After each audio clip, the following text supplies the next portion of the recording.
জয়তে মই সদৌ অসম জিলা প্ৰশাসন কৰ্মচাৰী সন্থাৰ ধেমাজি জিলাৰ সমিতিৰ আহ্বানক্ৰমে আজি নতুন সমিতিৰ শপত গ্ৰহণ আৰু কাৰ্যভাৰ গ্ৰহণ অনুষ্ঠানত আহি উপস্থিত হোৱা প্ৰিণ্ট তথা ইলেক্ট্ৰনিক মিডিয়াৰ সকলো বিষয়ববীয়ালৈ মোৰ আন্তৰিক কৃতজ্ঞতা জ্ঞাপন কৰিছোঁ।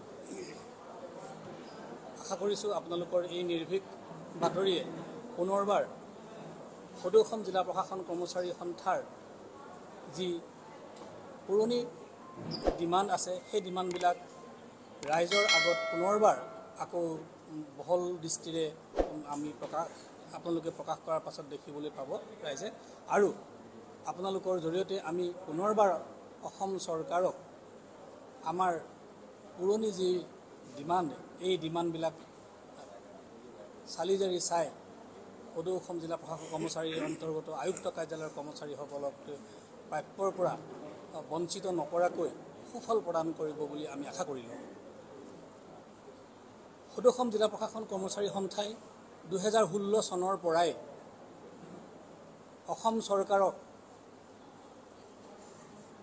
প্ৰয়োজনীয় অৰ্থাৎ প্ৰাপ্য পাবৰ বাবে যি অনুন্নয় বিনয় কৰি আহিছে তাৰ ক্ষেত্ৰত চৰকাৰে দুই এটা আমাক ফুলফিল কৰিছে। বিশেষকৈ আমাৰ যিটো ৰিজিগনেশ্যন অফ দ্য পোষ্ট তেওঁলোকে সেইটো আমাক দিছে।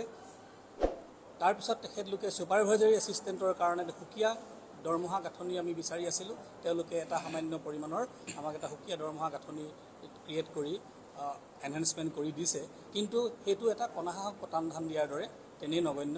তথাপিও আমি চৰকাৰক আমি ধন্যবাদ জনাইছোঁ যে তেখেতসকলে অন্ততঃ আমাক ওলাই কৰি চলা নাই। কিন্তু আমি সন্থাটো এটা কাৰণেই আজি দুখিত হৈ আছোঁ।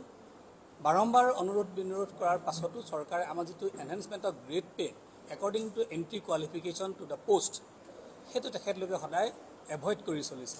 আমাক প্ৰত্যেকবাৰেই তেখেতলোকে কি কৰে যে এইটো নেক্সট পে কমিশ্যনে দিব, নেক্সট পে কমিশ্যনতে আপোনালোকৰ হ'ব। কিন্তু আমি আপোনালোকক জনাবলৈ পাই আনন্দিত হৈছে বুলি ক'ব লাগিব, কাৰণ কেলৈ কেইটামান বিশেষ পষ্টত চৰকাৰে কিন্তু পে কমিশ্যন নোহোৱাকৈও তেখেতলোকে গ্ৰেড পে এনহেঞ্চমেণ্ট কৰি আছে।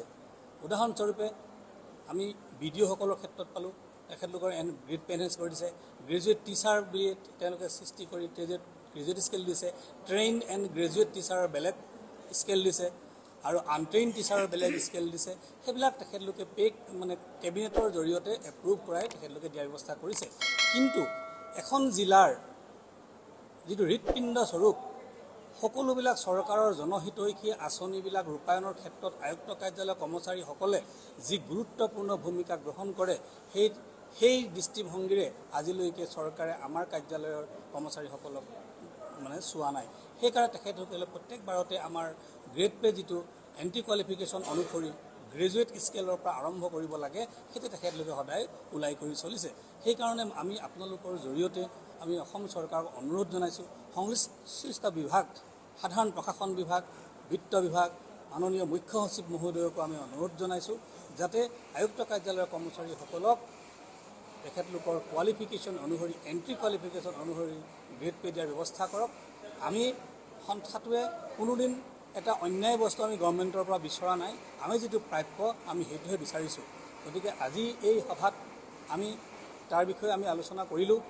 লগতে মুখ্যমন্ত্ৰী মহোদয়ে যি 15 দিনৰ ভিতৰত টাৰ্মছ অফ ৰেফাৰেঞ্চ দিয়াৰ কথা কৈছিল, সেই টাৰ্মছ অফ ৰেফাৰেঞ্চৰ বিষয়টো আজি আলোচনা কৰা হৈছে। 8th পে কমিশ্যনৰ আমি মেমৰেণ্ডাম দাখিল কৰিম তাৰ বিষয়েও আজি এই সভাতে আলোচনা কৰা হৈছে।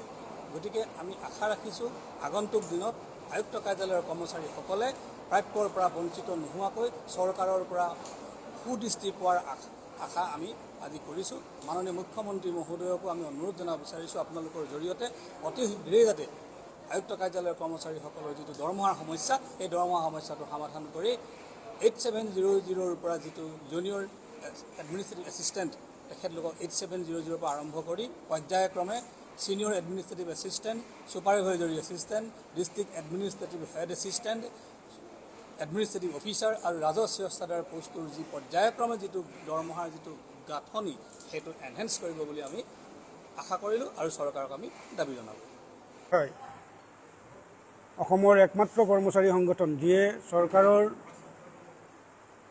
হকে আৰু ৰাইজৰ হকে কাম কৰি আছে।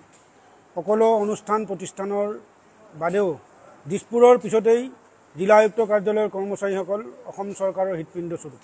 এই কৰ্মচাৰীখিনিক বাদ দি কোনেও চৰকাৰ চলাম বুলি ভাবিব নোৱাৰে বা ৰাজ্য প্ৰশাসন চলাম বুলি ভাবিব নোৱাৰে। এনেস্থলত জিলা প্ৰশাসনৰ কৰ্মচাৰীসকলক পদে পদে যিটো লাঞ্ছিত কৰি অহা হৈছে, যোৱা 10টা বছৰে ধৰি আমি অসম চৰকাৰক কৈ আছোঁ যে আমাৰ গ্ৰেড পে বৰ্ধিত কৰিব লাগে। ৱৰ্ক কালচাৰ হিচাপে ৱৰ্ক ষ্ট্ৰাকচাৰ, আমাৰ যিটো পে ষ্ট্ৰাকচাৰ, এইটো অত্যন্ত দুখদায়ক আৰু অত্যন্ত নিম্নমানৰ। অসম চৰকাৰৰ আমি মুখ্য সচিব ডাঙৰীয়া, মুখ্যমন্ত্ৰী মহোদয়ৰ লগত বাৰে বাৰে আলোচনা কৰাৰ পিছতো এই কথাটো আজিকোপতি হৈ উঠা নাই। এই কথাখিনি আজিৰ সভাই যোৱা বোকাখাত অধিৱেশনত, যোৱা মাহত হৈ যোৱা বোকাখাত অধিৱেশনতো আমাৰ সভাই আলোচনা কৰিছিল। আজিও আমি চৰকাৰক পুনৰবাৰ অনুৰোধ কৰিছোঁ, এই সভা ধেমাজিৰ আপোনালোকৰ জৰিয়তে, আমাৰ প্ৰেছ মিডিয়াৰ জৰিয়তে আমি অনুৰোধ কৰিছোঁ যে জিলা প্ৰশাসন কৰ্মচাৰী সন্থাৰ মৰ্মবেদনাখিনি চৰকাৰে উপলব্ধি কৰি অতি শীঘ্ৰে চৰকাৰে আৰ্থিকভাৱে সকাহ দিয়াৰ ব্যৱস্থা কৰিব লাগে।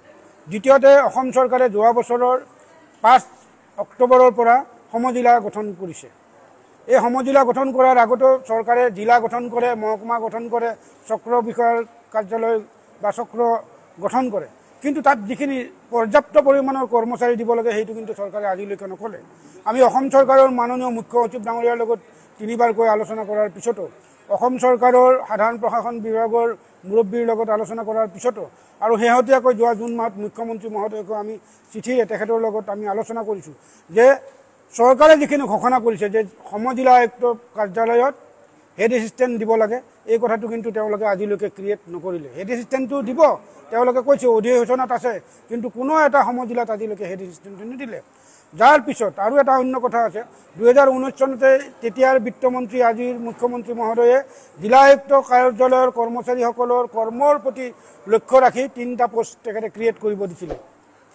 গাণনিক, মুখ্য সহায়ক, মুখ্য সহায়কৰ পদ বৃদ্ধি আৰু অধীক্ষক, এই পদখিনি সৃষ্টি আৰু বৃদ্ধি 2019 চনতেই মাননীয় মুখ্যমন্ত্ৰী মহোদয়ে নিৰ্দেশ দিছিল। GAD ডিপাৰ্টমেণ্টে আৰু ফাইনেন্স ডিপাৰ্টমেণ্টে আমাৰ সকলো জিলা আয়ুক্ত কাৰ্যালয়ৰ পৰা আৰু পূৰ্বৰ উপায়ুক্ত কাৰ্যালয়ৰ পৰা 3বাৰ 4বাৰকৈ ৰিপৰ্ট নিলে, কিন্তু তাতে এতিয়া গেঠেলা মাৰিছে। গতিকে আমি লক্ষ্য কৰিছোঁ যে অন্য বিভাগৰ পৰা আনি জিলা আয়ুক্ত কাৰ্যালয়ৰ কৰ্মচাৰী হৈ কাম কৰাব বিচৰা হৈছে। জিলা আয়ুক্ত কাৰ্যালয়ত, সমজিলা আয়ুক্ত কাৰ্যালয়ত আন বিভাগৰ পৰা আনি কাম সম্পাদন কৰিব বিচৰা হৈছে। আমি অসম চৰকাৰক পুনৰবাৰ শেষৰবাৰৰ বাবে আমি অনুৰোধ কৰিছোঁ যে আন বিভাগৰ পৰা কৰ্মচাৰী আনি জিলা আয়ুক্ত কাৰ্যালয় চলোৱাটো, সমজিলা আয়ুক্ত কাৰ্যালয় চলোৱাটো বাদ দিয়ক। চৰকাৰৰ যি নীতি নিয়ম আছে, নীতি নিয়ম সলনি কৰক। জিলা আয়ুক্ত কাৰ্যালয়ত পদ সৃষ্টি কৰক, পদ বৃদ্ধি কৰক। এই বৃদ্ধি কৰি জিলা আয়ুক্ত কাৰ্যালয়ৰ কৰ্মচাৰীৰে সমজিলা আয়ুক্ত কাৰ্যালয় বা জিলা আয়ুক্ত কাৰ্যালয় চলাবৰ বাবে আমি পুনৰবাৰ চৰকাৰৰ ওচৰত তীব্ৰ দাবী জনাইছোঁ, অনুৰোধ জনাইছোঁ।